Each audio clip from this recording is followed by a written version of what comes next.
least as of now, that Vegas thinks. Now, there's the entire conference. We're going to start at the top. We'll go with the teams that have right now the highest expectations based on Vegas. And we start with a team that 2 years ago won the conference title. Last year had a chance to end UT's dream of playing in the college football playoff. Had them inside, the 5 or 7 yard line. Couldn't get it done, but still a team with the quarterback that they're excited about. And 9.5 right now for Kansas State. Craig and Paul will chew on this and kind of go along the way. Yeah, look, I think, looking at Kansas State's schedule and having Avery Johnson, who I think is going to be one of the more exciting players in the league, I'll take 9.5. I mean, this makes sense for them. I may even take the over on that because I'm bullish on what they can do with a true playmaker at quarterback like Avery Johnson and someone who could really mess some people up down the stretch. Plus, their schedule, Arizona's early, that's tough. Oklahoma State, tough. And then the rest of it, outside of the Sunflower Showdown, they kind of drew the lesser part of the Big 12 based on last year. Now, we know that can all change, but, I think they've got a pretty good shot at getting to 9 at least and probably 10. Yeah, and I want to preface this by saying this is our very early just look and reactions to these win totals. These are not predictions necessarily, and I said in the break, and I'll relay it here to our listeners, this is going to be a first look, and then, I don't know, post-spring or maybe even in July when everything sort of settles back in and we know who's still coaching where and what players are still where, then we can revisit this and have a more proper betting type of a prediction. But Kansas State at 9.5, I do think the schedule is manageable. It really does. When you take out an Oklahoma or Texas being on that schedule, it's amazing how different it looks on there. But I do think Kansas State has a lot of reason for excitement with Avery Johnson at quarterback. So I think if you're banking on the best bets in the league this year, I do think Kansas State's got to be one of the top 1, 2, or 3. So believing that there's going to be some parity, but there's still going to be a team that manages to get to a 9-10 win type of a plateau. I do think that K-State's a good bet there. So, I think I'm going like dead on at a little bit. I think I'd go over, 10 wins for them based on the schedule that I've looked at. There were 6 teams in the Big 12 last year that won 9 games or more. 6 of them, of course, Texas at the top with going 12-2. K-State 9-4. And it didn't seem like that. It seemed like they were more of an 8-5, and I know that's just one game here and there. They could have had the big dagger with the game in Austin where they had come back from 3 touchdowns down, but they couldn't finish it off. But it seemed like with what was up and down at the quarterback position, how interesting is it you say they have a more dynamic quarterback, and yet the guy that they had is now he's the quarterback at Ohio State. Yeah, but why'd he go to Ohio State? No, absolutely. Because he's a young guy. Because of Avery Johnson. And so, but it's interesting that Ohio State is taking somebody else's leftovers, and sometimes that's the case. Will Howard's good, but I just think the tools that Avery Johnson has at such a young age, I think that, Will Howard's plenty athletic. He's not as athletic as Avery Johnson, and he doesn't have as much upside as Avery Johnson. It's not a disrespectful thing, but clearly Chris Kleiman and his staff felt very much the same way. So I think both can thrive. I think Will Howard can do really well, but I absolutely, totally understand why Avery Johnson is the move for them moving forward, and not bringing Will Howard back for yet another year back in the saddle. But I think they're set up really well. You look at their schedule, and I just don't know who they're not going to be favored against. Certainly some of those road trips that they have, like going to Morgantown, going to Ames at the end of the year, going to Provo early on, those could always be dicey. But, just in general, based on what we know right now, there's not somebody that jumps out on that schedule other than a road trap or something like that I go, Kansas State won't be favored in that game. So, they don't play Texas Tech. They don't play Utah. They don't play. Let's see who would be the next up there. They do play Kansas. So amongst that top group right there, they do play them. They don't play UCF. That's a pretty good schedule. They do play at Iowa State to close out I mentioned the year. that, those road games, and that could be a game where they're not favored by the end of the year. I think people are maybe sleeping on it. I'm not, but I do think that, by November 30th, here on February the 15th, that might look a lot different for sure. Okay, Iowa State, by the way, we'll get to them. and well, I'll get this to as far as like time and how much is returning as far as production in a little bit. Now, we're going to try to get through the first 7, and we'll do that today. Kansas State, I would say under. I only because we really don't know, but as of now, that means you're 9-4 if you get to the championship game. It's regular season totals. Oh, okay. That's even more reason I'm So going to say you'd be under. 9-3 at worst, or 9-3. Yeah, I'm going to say think they'd be I'm going to say 10-2? under for right now. Okay. Utah 9.5. I know Utah thinks it'll be 12-0. Yep. But and that, hey, we need some arrogance in the conference. We're losing some of it. They are replacing some of it. They absolutely you are. can see it, and good for you, and you feel pretty good about it. Had the problems with Cam Rising being out for all year, and yeah, but okay, 9.5 with Utah, and I will say I'll take under on that too. I'm gonna go under. I think they're gonna start out 3-0 more than likely, and that includes a win against Baylor at home. But at Oklahoma State, Arizona, what I think will be a better Colorado team, Iowa State, what'll be I think a better UCF team. That gets me to, I think that's an 8-4 team staring at you right now. They will be tough though. Like the one thing about playing a Kyle Whittingham team is, win or lose, you remember that you were there. Your body's going to feel it. So it wouldn't surprise me to see them sneak up the over, but I'm going to say under. But 9.5 means they're going to go 10-2.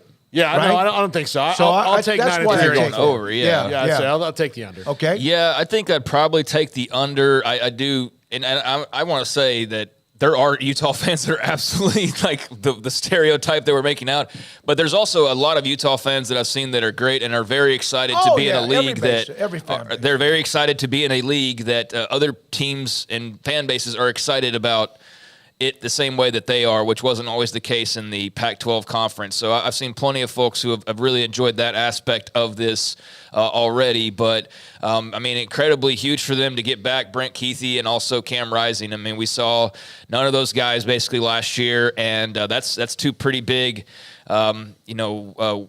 stars, I guess, for lack of a better term, to be bringing back. But yeah, 9.5 in year one. I mean, I don't think this is not like BYU and Cincinnati going from the American to the Big 12. I don't think it's necessarily that much of a leap. I think it's more of a side-to-side type of a move. But I think I'd go under as well. Just not entirely sold. They just come in and start running the league and go 10-2 right away. If Jed Fish was still at Arizona, with all due respect, Arizona fans that aren't happy with him because he's now at Washington, had he remained at Arizona, I would go over with Arizona at 8.5. The Fertitta, I know they got a lot of the guys that did return, but man, this has been a transition like a many schools, programs in college football. So 8.5 to me, and I think last year they probably outperformed what anyone could have thought. But if they would have remained intact, I easily go over 8.5, and maybe that number would be higher, but I'm going to say that is a skosh too high. Right now, especially since I don't know, they haven't had as many guys run out the door as you normally would. They've done a good job retaining that. But I also don't know who's coming in to replace some of those guys. And, their schedule is as hard to peg as anybody else's, especially not knowing what a lot of this Big 12 is going to look like. I do think that, I'll buy 8-4, but I'm not going to buy. They open up the third and fourth 9 game and is 3 or at better. K-State and at Utah, and then home against Tech. That'll be fun to see how. Yeah, they do. that's why I don't maybe buy that they're going to go 9-3. I'll buy 8-4. I mean, I will. I think that's about where they're going to sit. All right, Craig. I'll buy it. I mean, you would go over or under. I think I'd go under on that for Arizona, or 8-4. Okay, I see what you're saying. Yeah. It's 8.5. 8-4. Sure. I mean, they have McMillan, and they got the two best players on offense, and overall they've got some issues on defense now. Johnny Nansen leaving, going to Texas, and then some players just scattering through the portal. But yeah, for the most part, they've done a good job of retention. But man, they were really flying high. So 8-4. Yeah, I guess I could see that. So yeah, I would go under for sure. Yeah, I definitely don't see 9-3. What am I talking about? I definitely don't see 9-3, so I go under here. If Fish had been retained, it stayed, and everything else would have remained the same, and maybe added even more, then I think that number from Vegas would also have been more than 8.5. All right, KU. Man, here we are deciding whether 8.5 wins is too high or too low. That's what Lance Leipold has brought to the Jayhawks. Craig, you start with KU. See, 8.5, I'm going over for them. I think that this is the year for them to take the top off and sit there and really make a big move. I think Lance Leipold's done a tremendous job. You got to think, what were we talking about with Kansas even like 5 years ago? They were the laughingstock. Yep. The laughingstock of college football. The worst team in college football, arguably for like a good spread of years there. And finally got themselves a real deal football coach who's got his fingerprints all over this restoration project, and it's been pretty good. And obviously a lot of this will hinge on Jalen Daniels and his health. But if you're believing that he's going to be healthy, I think Jeff Grimes is a great hire for them. I mean, not that they needed necessarily a ton of help, but you do lose your big-time offensive coordinator to another job. And so you go with Jeff Grimes. And I think given that they run his bread and butter already, him rolling in there with the right tools, like the last couple years Devin at Baylor, Neal, among others, he didn't have the tools. Like, he didn't have the right pieces. They were trying to bake a cake, but they had like lunch meat and whipped cream, and they didn't have the right ingredients. Good. Well, I mean, it's true, though. You're trying to be a running football team, and you can't run the football. Yeah. Like, how much sense does that make? Yep. Yeah. And that's why Baylor fans, for about a year and a half, just banged their head against the wall. Because, 2021 was great, but every week we watch you just run into the line over and over again without much of a change-up. At least that's the way that it felt like. So I'm going to go over for Kansas. I'm going to say, like a 9-3 for them without even giving much of a glimpse to their schedule. Because I'm having some internet issues, that would be more helpful. But They since we're play going to revisit, Lindenwood at Illinois, UNLV, the first three non-conference. I mean, it's fun. We're going to revisit this in the summertime when we know more Yeah, we about don't them. have- but on the surface, I'm going to say, I'll go over for Kansas. I'll go over for Kansas. I'm going to go way over for Kansas. I'm going to tell you. Oh, my God. No. Mr. You don't get She impact doesn't- on football. No, That's look, right. She doesn't care. All right, good. Look, they could win the national title beating Florida State, and she would be like, "Oh, good for them." Yeah. Can Bill Self do that? Yeah. Yeah. No, she wouldn't say a word about it. No, I think what they've got going on. Look, the biggest struggle they're going to have is they're not going to play at home. They got to drive 40 minutes to their home games all year long. But I actually think that's going to be maybe a little bit of a benefit for them and create some buzz around it. I like what Lance Leipold's doing. If Jalen Daniels is healthy, this is a 10-2 or better team. They're playing in Arlington in December. Listen, they're going to have to beat Baylor in the last week of the season to have a chance to make a bowl game. No, I'm kidding. I'll take KU. I'll go over 8.5. I think 9-3 is at least the minimum where they are and who they play. They do have again, it seemed like a pretty manageable. They do have to play at K-State. They have to play West Virginia early on. Depends on what Neil Brown and them has. That could be a little bit of a landmine, but that's in September. I like them. I think they'll go 9-3 or better. Yeah. Mike Bean, are you hearing me? Yeah. I'm with you, buddy. All right. The Fighting Joey Maguires. They have gotten hot late in the year. Last year, of course, struggled. It was kind of erratic. But they've won their bowl games the last couple of years, and they seem to have a lot of pieces back and what they've added. Texas Tech at 8.5. Paul. Under. I'll take the under until they prove otherwise. You got to keep the quarterback healthy. You got to be more consistent on defense. They did start to be more consistent on the road last year, which was good. But they've got to be a team that, especially when they rolled into here and just ran straight through Baylor. Taj Brooks is coming back. That's good. Barrett Morton is the unquestioned starter. That's good. These are all things that have not really been in Tech's favor and that they kind of had questions about who was going to be. I think Tyler Shuck was the unquestioned starter, but unquestioned the fact that he's the starter until he breaks his leg again. And then, that's kind of how it went with him. If Barrett Morton stays healthy, I can see them getting the over, but until they prove that they can do that, I'm going to say under, although it may not be very far under, but I'm still going to say With under. all the quarterback issues they've had with injuries, it's pretty amazing that not amazing, but it's pretty cool that they've made the bowl twice, back to back. Now, with all the disruption with players and quarterbacks being hurt, 3 the year before. Last year they went through the injuries, went to a walk-on kid or maybe I don't know if he's a first-year scholarship kid at quarterback in that game. So they've got at Tech when Morton went down. That was a scholarship quarterback. Okay, yeah. I don't keep up with their 3rd and 4th string depth chart like I probably should have, but they found a way to still get to a bowl and close out the year with a bowl. 8.5, Craig? Yeah, I'm going to go under here for Texas Tech. They have not cracked the 8 wins. They've not gotten to 9 wins in quite some time, and I do believe they've got enough coming back that they could change that. It's been since 2009, the last time they won 9 games. That was also the last year that Mike Leach was the head coach at Texas Tech. So it's been quite a while now. They've been banging on that door, 7 wins last year, 8 wins.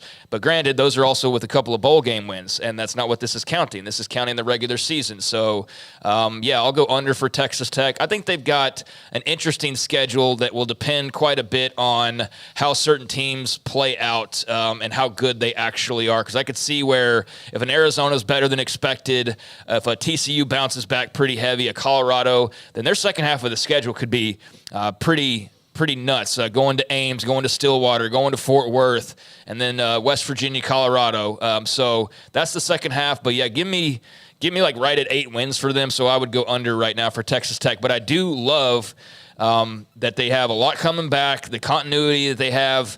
I know they just had, obviously the hire with the offensive line coach, and so hopefully that's an area that you improve because you need to improve on the offensive line. But Baron Morton, there's no more questions about who the quarterback is, and is Tyler Shuck healthy, and getting Taj Brooks back was absolutely massive. So if they can get some of those guys at receiver and the O-line and then obviously defensively to keep getting better, then I think they'll be a really, really solid team and could definitely prove us all wrong here. But for now, yeah, I'd have to go under for Tech. With Cam Ward not at Washington State, that's a dicey game on the road. But not as a non-conference game without him. And, of course, Dickert, they're doing a good job there. So that doesn't look as maybe ominous. Doesn't mean it won't be.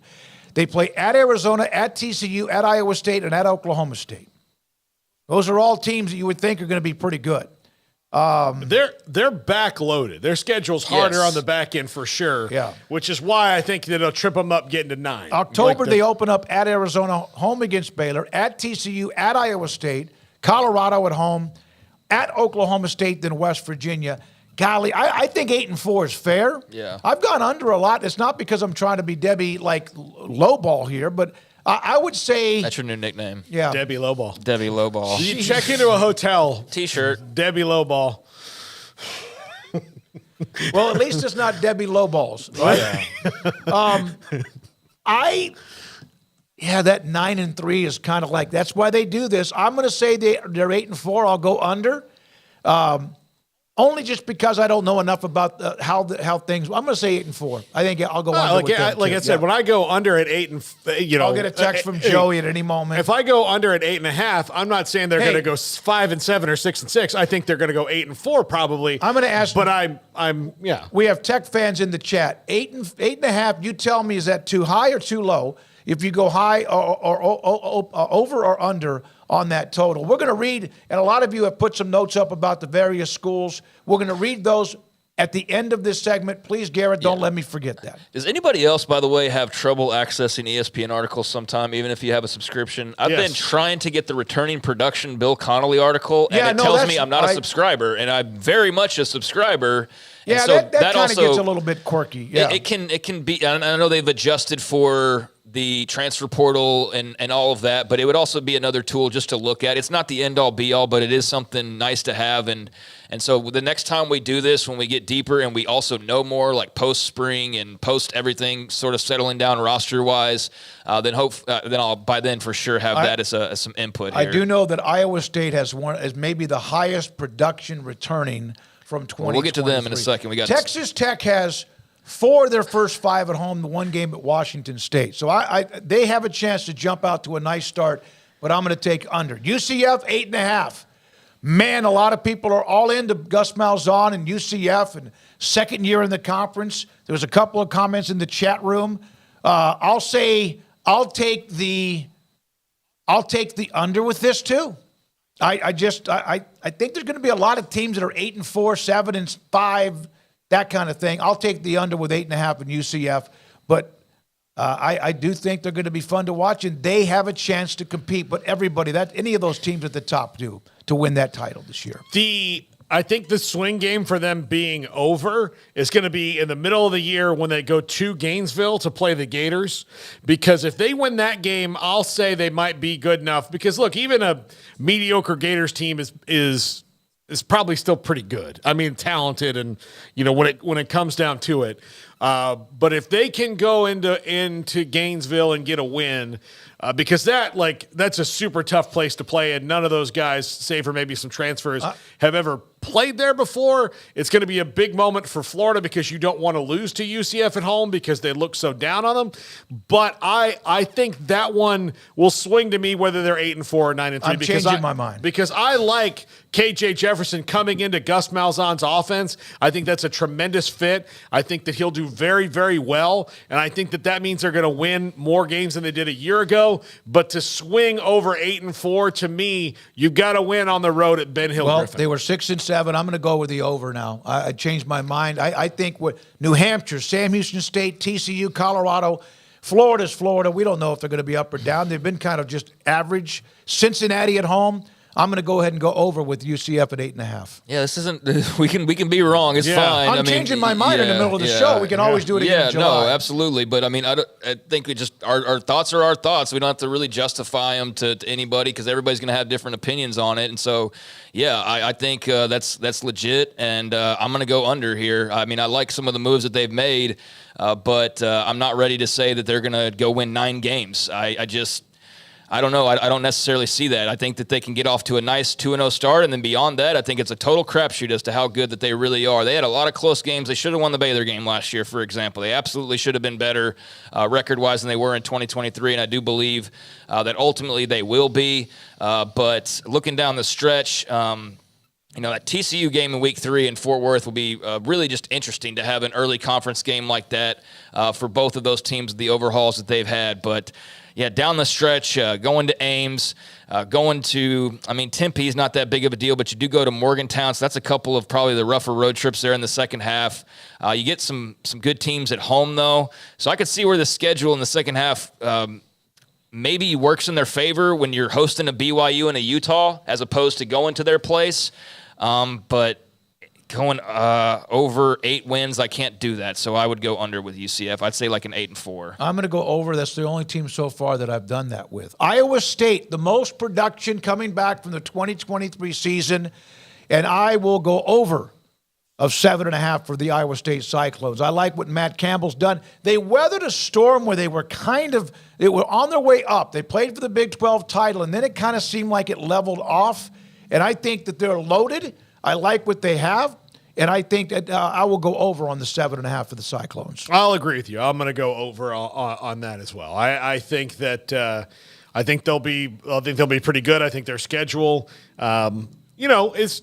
I don't think it's outside the realm. They got to get through that that Cy-Hawk game, but North Dakota, Arkansas State, other non-conference games.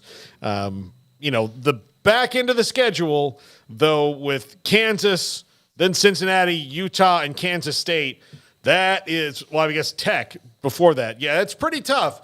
But I like what they're doing. I like that they've got a lot of production coming back.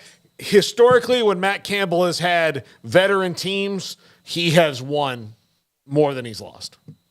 Well, he's got to win twice as much as he loses if he's going to get to above 7.5. So you say the over, like I did. Okay, yeah, I agree Craig? with you. Yeah, I'm going over. That's going to have them winning 2 more games than they did last year, and you take into account what they walked into last year with, having to lose their starting quarterback amongst other and the key gambling contributors in the gambling probe and all of that. And so now you've got all those guys who had to step in, a bunch of returning production, and you've got a team with a lot less distractions that was able to manage that really well, which I think speaks highly of the culture of the program. And to be able to get to a bowl game, you didn't win it, but you damn near got to 8 wins last year. Now, I know that would have been whole season calculated, not just regular season, but I do think that second half stretch is pretty tough on paper, but not unconquerable at all. And so, yeah, I think that they'll start off strong and they'll get to a 9 or to an 8-4 record. I feel very of all the picks. I think I feel the strongest about that one. Honestly, that one I feel like I'd go place a bet right now that they're going to win 8 games, but I can understand the hesitancy by others, perhaps. All right, one more to get to, and then we'll read a handful of the chat room comments before Craig's off the radar. Oklahoma State over. They have, 18 or 22 of the starters back. Bowman back. Veteran back. He's not always obviously flawless by any means, but I think Gundy, last year the charge they made, they ran into a much better team. Texas was better than everybody in the conference. They lost the game to Oklahoma, should have lost to K-State, but they were better. And I think Oklahoma State, I'll take the over on that night and day at above 7.5. I'll take the over because I think they're going to win 8 games. I'm just not as enthusiastic as the Pokes fans seem to be about Alan Bowman year 2. And I'm happy to be wrong for you guys. Oh, I'm happy to be wrong, but he is so wholly uninspiring as a quarterback to me in a league that's gotten bigger and has some pretty good ones coming in. That Ollie Gordon or no Ollie Gordon, like there's going to be games where Ollie Gordon is not as much of a factor because you have a team that's good at stopping the run and will sell out to stop him and dare Alan Bowman to beat him. I like the skill position players they have. I like the offensive line that they have. I just don't know. And again, this is also about him staying healthy. Like you got through a year with him healthy, and that seems to be about one of the luckiest things in the world. You could have picked that or a progressive slots in Vegas, and you picked healthy quarterback. That's where I just don't. Well, I'm not all in on. As much as many good things they have, I just can't do it. South Dakota State could be an 0-1. Haven't they won that FCS championship? Yeah. Then you play Arkansas, Utah in week number 4, and then Kansas State. But I'm still going to take the over. So they've got an interesting opening to their season. They have a really tough schedule. One of the tougher ones on paper. And I haven't gone to look for the rankings that probably already been done, based on just the models and all the various stats that you can put in and spit out what the most likely odds are here. But, I think that they're built to be an 8-4 team at minimum. I think anything less than that's a massive disappointment, is it not? If you're Oklahoma State rolling into this year with all of the guys you have coming back, I think to not at least aspire to 8-4 or reach 8-4 would be a season where I better have seen like multiple players got hurt and there was like just something that went awry, because otherwise, outside of the schedule being tough, I don't see a reason why they can't get to that number. So I would go over for Oklahoma State. I don't know how much higher I would go. If it was 8.5, I'm not sure. With the schedule, I might pause a little bit there, but just saying 8-4, giving them that wiggle room. Arkansas in week 2 will be really interesting, because that's a game where if they lose that one, then maybe they do end up losing like 5 games because they drop one early. But if they win that one, which they would be favored to do, I'd imagine, then I think they'll have a pretty nice start, and they're gonna have a fun time though in the Big 12. That's a great schedule. So I'll go over for them for right now at 8-4 at least. Is that halfway through? Did we get halfway through, that's Garrett? it. That's halfway through. We'll go through the rest of them tomorrow, starting with TCU.